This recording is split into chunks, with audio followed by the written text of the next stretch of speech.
พิเศษเบาเจ็บห้องเพลงพี่น้องเลยโอ้เนาะไม่ได้คุณสมัครต่อไปจนงามเจ้าดีทั้งสองคนงานยาก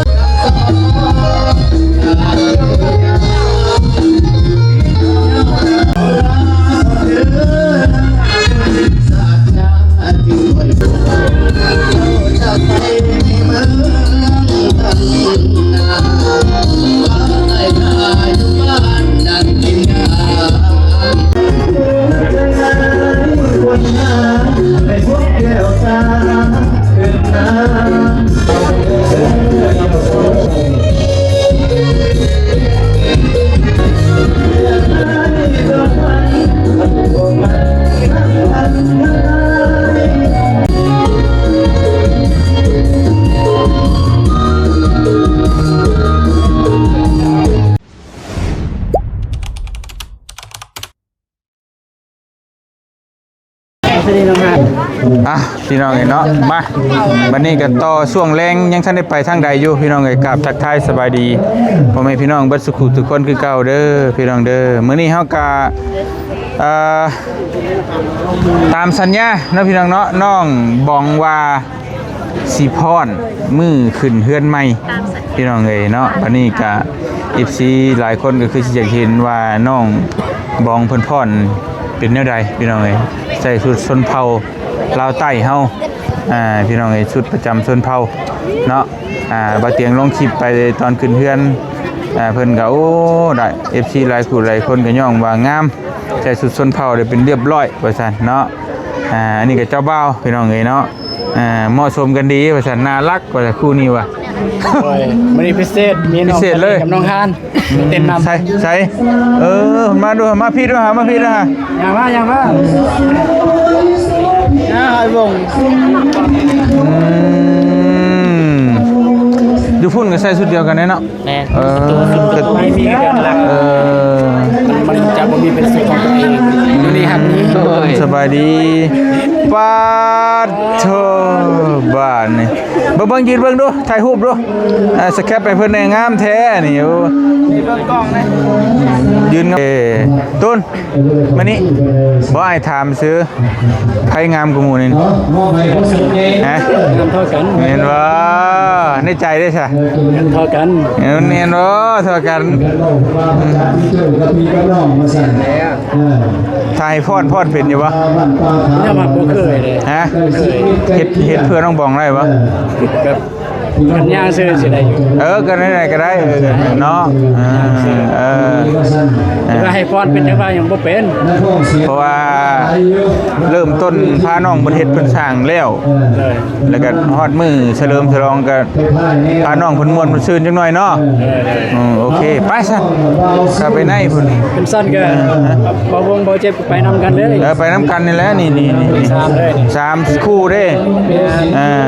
เอากับผู้สาวถ้าเบื่อไปเบ็ดคือมันเต็มสูบใจโอ้ยป่ะ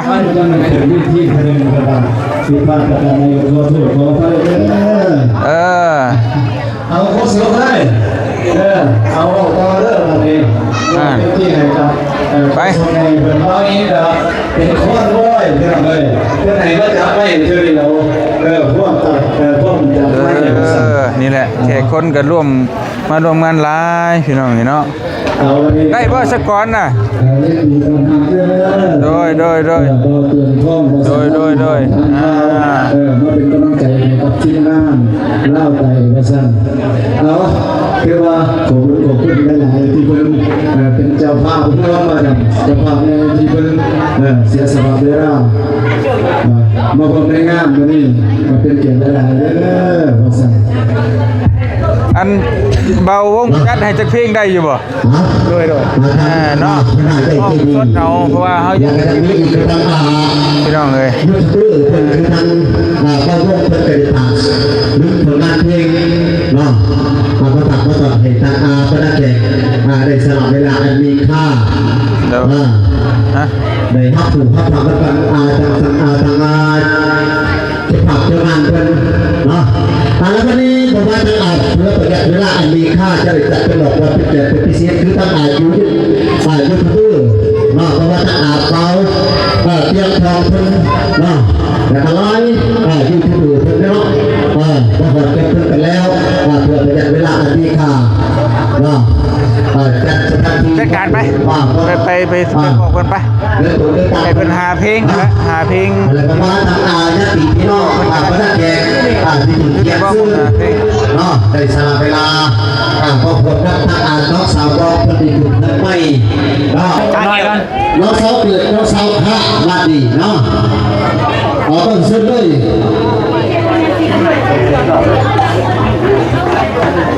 แล้วผู้ที่สามคือผู้ที่สี่คือน้องสาวเซนเทนโอ้โหเลยน้องสาวโหดน้องสาวซาลี่แฟนนะพวกน้องสาวคนนี้มาก็เซิร์คนใจตั้งพวกน้องสาวนี่คือจะนึกคือตั้งอยู่เถอะคือตั้งป้าเตี้ยเนาะป้าเตี้ยพร้อมเพิ่นได้ยินจากทางเราน่าเพิ่นก็ได้เฮ็ดเวียกงานก็ได้แต่ว่าสำเร็จทุกนาทีวันนี้แสดงว่าคือบ่พักตั้งทั้งน้องก็ได้พักแน่นอนเลยวันนี้แล้วก็จะมีอีกตั้งเปาตุ้นเปานุ่งเปาเซนดี้เซนเดียนบ่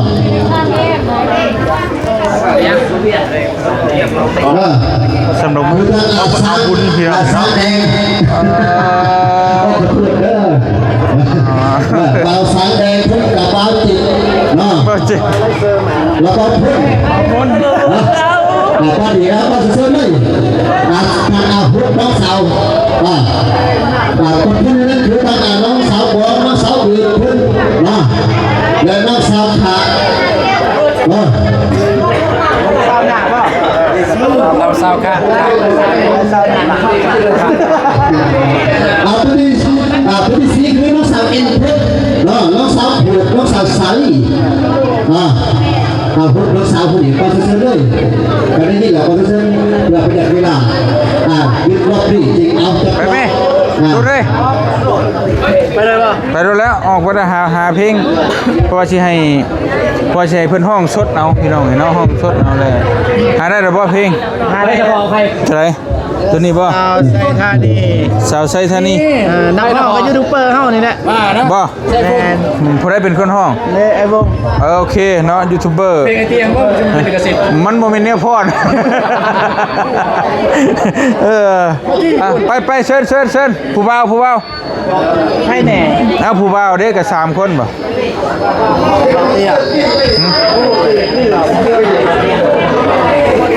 ครูเพิ่นเด้ออกไปรถตัวแทนออกไปนะฮะตัวได้เด้อพอดีเด้อผมมีตัวแทนโอเคแล้วมันเจอเนื้อบ่ใช่แล้วมันสิบ่คักเนาะเบิ่งหาเบิ่งนั่นก็ได้แล้วอยู่โอเคแม่นบ่ลองเบิ่งก็ได้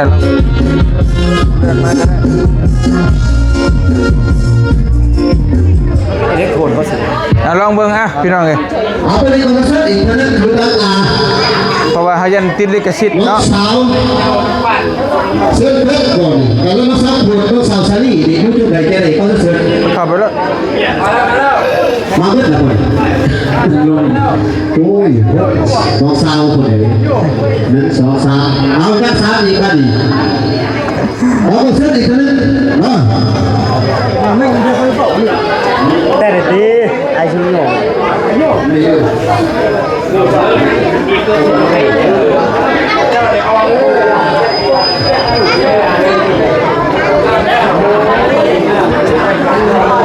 น้องสาวผูกน้องสาวซาลี่กันดิ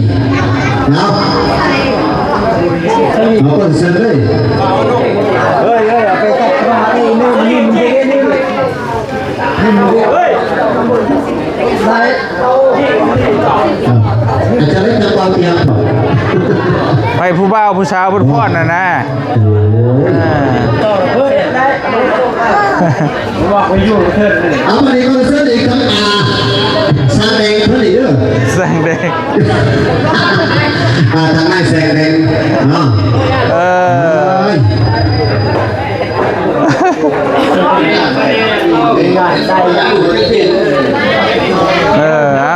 เอาคู่ละหัน เอาไปดีก็เสื้อดีคนนึงก็ต้องอาปาอานุ่งเอาอานุ่งบอกไปนะโอ้ยเอาเลยเพื่อจะเอาคิดผมเอา เพราะมันคู่กันเลยดิ4 คนเลยดิ โอ้ย ยังมีอยู่ป่ะ แม่นจะมี ไป เราเลี้ยงคนอีกต่อต่อเลยกันนี่เอาขอให้ทุกส่วนได้ก่อนนี่ว่าผักเท่านั้น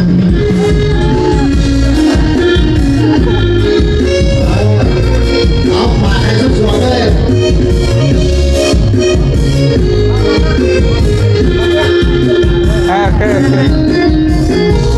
เราเที่ยวกันเด้อเที่ยวกันมาใส่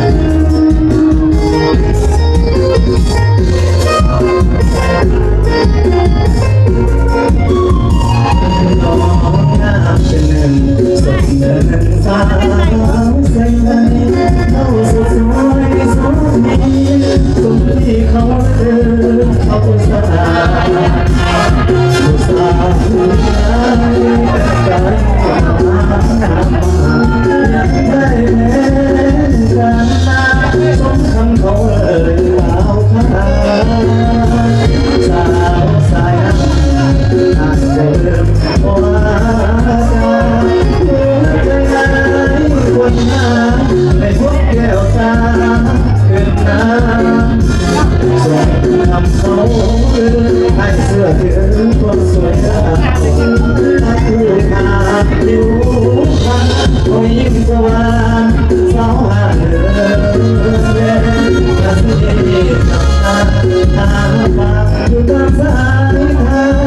ตัวจะต้องส่งหาแต่ทำสัญญาว่ากินบ่ได้ เป็นหัวผู้คนมาเวรุ่นรักสาวที่ทางแท้น้ำที่แค่สาไม่ทายเมื่อนับเดิมผ่านไปเดินแน่หากว่าน้องไม่ยังเป็นใจก็ไม่รักน้องตั้งจริงอยากบุญกุศลยกวันสาวใช้กันให้เป็นน้ำน้ำใจคือใจดีสาวห่างเดินแทนเอาไปหมดเลยเดี่ยวกันเลย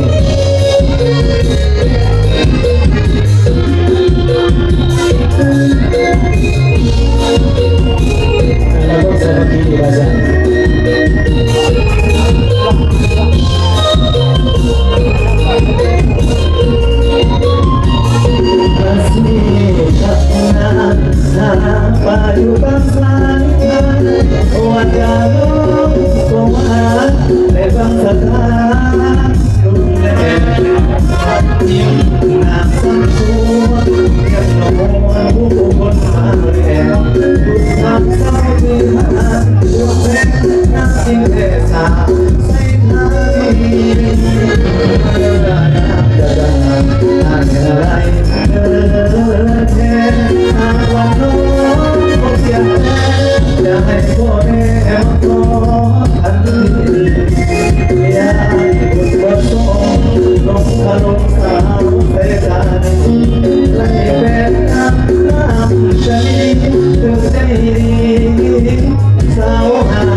งานยูทูบเบอร์ทุกคนประสาน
ขอบใจเลยอาจารย์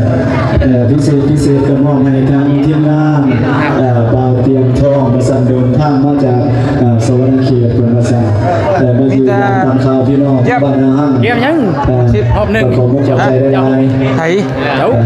เจ้าที่ เอาบอกให้ผู้ทรงใหญ่เด้อบอกต่อ เช้าอีก เจ้า อาขอบใจได้ไหม เอาเพลงเดียวเด้อเพลงเดียวเด้อ เรื่องเดียวก็ได้เลย ยูทูบเบอร์เพิ่นเนาะเตียงทองแล้วก็จะมีอีกหลายพันนะหลายยูทูบเบอร์ได้ประทานกันดีก็จะมีอีกตัวจากนายสังเพิ่นอีกพอกมาดีเนาะที่จะเป็นหลอกพอเป็นเกียรติเป็นพิเศษคือตั้งขนาดใหญ่ใจดีโดยเฉพาะเราคือตั้งเป่าเตียงทองเพิ่นดีเลยรอบดีเป็นพิเศษก็คือตั้งน้องสาวกองซ้อมน้องสาวและคือตั้งผู้นึงผู้ดีเอาบ้านนี่เขาให้สวดเลยเอาไปสักนิดนึงคือตั้งน้องกองแหละคือตั้งเป่าเตียงเพิ่นนะและผู้ที่ สองคือดังอา อันไหนครับ ออกกับซิโบไหลได้คนประกาศด้วย ได้อยู่บ่ยากดอกออกน้ำกันได้แล้วปะ ทำการได้ สิห้องเองกายพอดรถ เอาสิห้องบ่ แม่น โอ้ เฉพาะก็ได้ พิเศษเบาเจ็บห้องเพลงพี่น้องเอ้ยโอ้เนาะ ไม่ได้คุณสมัครต่อได้โอเคขึ้น ได้ยินข่าวว่าเป็นโคชกก็ได้ ห้องเพลงก็ได้เนาะอ่า แล้วก็น้องหันน้องซาลี่พาให้ทางยูทูบเด้อเพื่อนเด้อเป็นพิเศษเลยว่าดี ออกน้ำกันให้แล้ว ได้ สิห้องเพลงไง ดังคนดังซ้ำ ฮะ เป็นเดียวบอกนายจะปฏิบ เดี๋ยวลองเบิ่ง เราเก็บ เอาไปนี้ก็สุดยืนเอาวันนี้ก็ให้สุดเลยยืนตำแหน่งเลย2น้องสาวพอดี อาจจะจัดเป็นหลอกว่าเป็นเกียรติเป็นพิเศษคือต้องยูทูบย่อยยูทูบเบอร์เพิ่นเนาะเอาก็สุดเลยวันนี้3,000วันนี้จะจองกันเองวันนี้ฮัลโหล โอ้ยเนาะสบายดีเด้อ โอ้ขอให้มีอายุมันควันยืนตั้งโจเจ้าภาพเจ้างานแล้วก็ให้พวกคุณสิ่งดีๆเนาะมีลำมีรวยบ้านี้เนาะ แล้วเลยดิ ฮะ แล้วรอบนี้ก็ถ่ายอีกมันจึงคือกับเจ้าภาพ โอ้ยทำเลยบ้านี้เอาขอให้ตั้งเอาผู้วงอาจารย์วงไปเลยบ้านี้เอาน้องสาวบ้านี้เอาขอสุดเพื่อนกระดิ่งผักซองผลงานเพลงบ้านี้ขอให้มีเจ้าความสุขสมบัติอันนี้ เพชรออกรถใส่คนเอามา แม่ เอาผักซองผลงานเพลงเลยบ้านี้ทางยูทูบเบอร์เพิ่นกัน เอ้ยบ่เป็นหยัง ข้าวเตียงทองเพิ่นนี่เด้อโอ้ยซองผลงานเพลงบ้านี้เอาขอให้สวด ถ้าฟังเสียงมาเจ็บเด้อพี่น้องเด้อ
เ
โดยเฉพาะเลยคือนางยูทูบ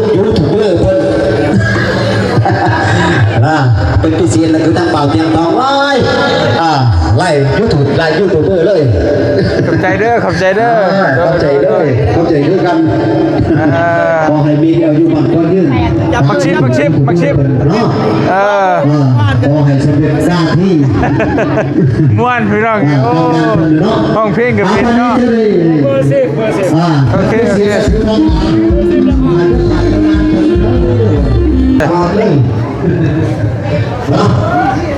เอาไปเลยก่อนนะครับ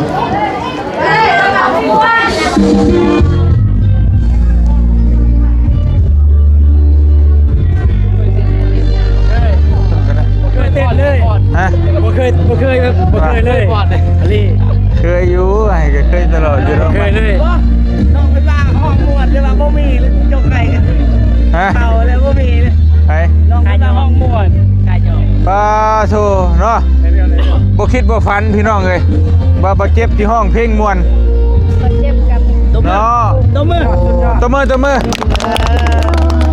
พี่น้องมีความคิดเห็นใดๆคอมเมนต์อยู่ใต้คลิปเด้อพี่น้องเด้อบ่เจ็บเพลงม่วนห้องเพลงดีบ่ดีแต่สำหรับบ่เตียงว่าร้องสดได้ซำนี้ก็โอเคแล้วก็บ่าวผู้วงก็ม่วนพี่น้องเนาะคนละ2เพลง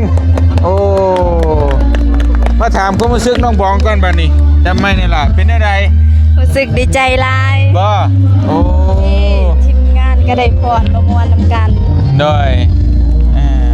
มื้องามยามดีเนาะ โดย พี่น้องมื้อนี้ทาง AI เพิ่นก็มาแสดงความยินดีนำ โดย แล้วก็พิเศษสุดได้ผู้บ่เคยพรก็เคย นี่ก็บ่ โด เคย ย พร ใจละลายเด้อ ครั้งแรกว่าเตียงว่าสิบ่ออกแล้วให้น้องๆเพิ่นพรนะบ่แล้วบ่คือพี่เอาไปขี่กันเบิด โดยครั้งแรกว่าสิให้แต่ผู้บ่าวเพิ่นพรกับผู้สาวนะความหมายน่ะแล้ววันนี้เพิ่นให้ออกเบิดก็เลยพรเบิดแต่ว่าทั้งบ่ตูนก็บ่เคยพรวะแบบฉากขึ้นฮอดลวกน่ะแม่นได้บ่ เต้นนี่ได้ พิเศษได้นี่โอ้ โดยมันใจละลายเด้อ โดย ใจจักใจอีหลี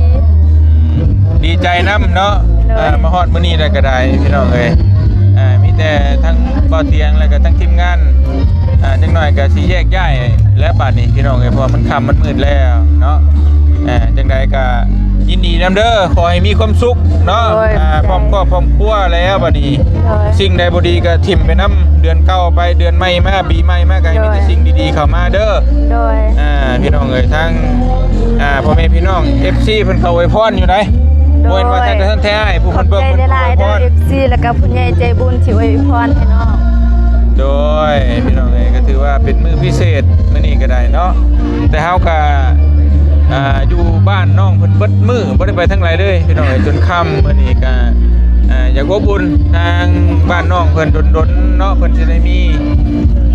แบบนี้เทื่อนึงความฝันน้องเพิ่นก็อยากมีเฮือนมีซ่านอยู่ก็ถือว่าเป็นจริงแล้วบัดนี้เนาะ โดย มีแต่ว่าทาง AI ก็สิขอตัวกลับก่อนได้บัดนี้เด้อสิขอตัวเมื่อก่อนเด้อ คอยเดินทางปลอดภัยเด้อขอบใจละลาย โอ้ยโดยพี่น้องไอ้ทั้งบ่เตียงก็สิกลับก่อนเพราะว่ามีเวียกมีงานแน่แต่ละคู่แต่ละคนก็หั่นนะมีแต่ว่าก็บ่อยากกวนเพิ่นให้เพิ่นลิ้นให้เพิ่นม่วนเต็มที่เนาะมื้อเพิ่นม่วนเนาะ โดย พี่น้องเอ้ยเพราะว่าทั้งบ่เตียงก็ได้สิเข้าไปส่งน้องเพิ่นนี่แหละเพราะว่าน้องเพิ่นมาด้วยสิอยู่น้ำเบื่อเพิ่นเลยบ่ บ่ไปซะโอเคอยู่ดีมีแฮงเบัดจุกูทุกคนเด้อขอตัวลาไปก่อนพี่น้องเอ้ยบัดนี้เนาะสบายดีเด้อพี่น้องเด้อเนาะขอบคุณกับใจหลายๆทีมงานสุดยอดหลายยกโป้แถมก้อย